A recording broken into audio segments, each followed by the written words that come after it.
जय श्री राम प्रेमी भक्तों, प्यारे भक्तों, अगर आप यह एक काम कर लो तो संसार में कोई भी दुख आपको छू नहीं सकता। बंधुओं, प्रश्न तो बहुत अच्छा है, लेकिन ऐसा क्या करें कि दुख हमें छू ना पाए। हर कोई चाहता कि हमें दुख ना मिले, लेकिन उसके लिए क्या करना चाहिए यह बहुत कम लोग सोचते हैं, और जो लोग सोचते हैं वह करते नहीं हैं। तो बहुत ही कम परसेंटेज में लोग ऐसे हैं जो दुख के कारण को समझ करके और वह काम करने लग जाते हैं, क्योंकि दुख संसार में हमारे अपने द्वारा ही मिलता है। तो वह दुख हमें 3 प्रकार से मिलता है, क्योंकि माया के 3 गुण हैं, तमोगुण, रजोगुण और सतोगुण। तीनों में ही दुख है।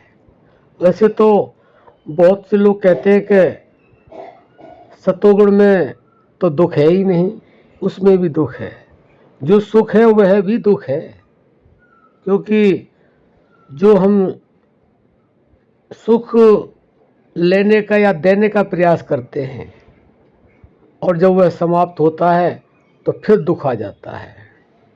इसलिए हम समझ ही नहीं पाते हैं कि दुख तो दुख है ही, लेकिन सुख भी दुख है। इन सब चीज़ों से छुटकारा पाने के लिए और हमेशा के लिए दुख को समाप्त करने के लिए केवल और केवल एक ही कार्य है, वह है भगवान का भजन, सत्संग, प्रवचन, सेवा।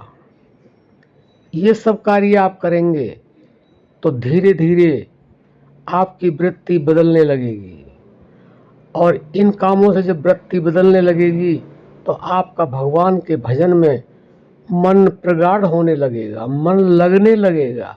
पहले मन को लगाया जाता है, फिर जो मन को आदत पड़ जाती है तो मन अपने आप लगने लग जाता है, और जब उसको पूर्ण अभ्यास हो जाता है तो वह अभ्यास मन का छूटता ही नहीं है।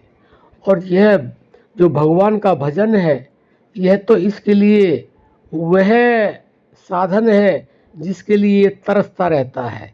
लेकिन कमजोरी इसकी यह है कि संसार में आकर के फंस गया है।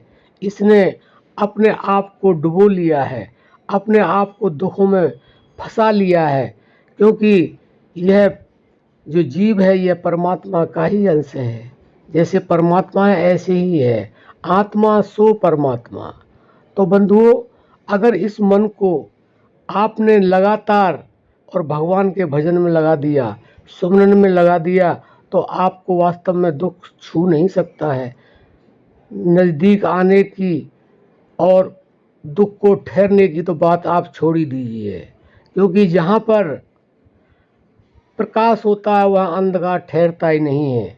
और सभी जानते हैं रात का अंधेरा होता है और सूर्य निकलते ही वह अंधेरा अपने आप गायब हो जाता है।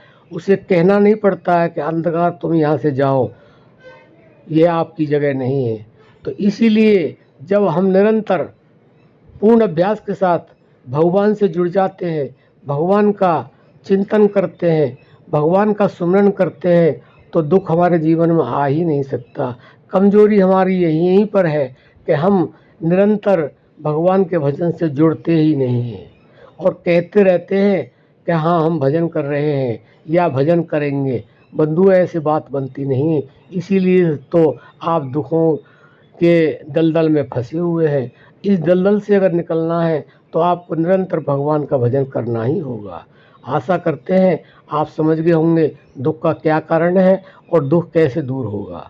अब हम अपनी वाणी को विराम देते हैं। जय श्री राम।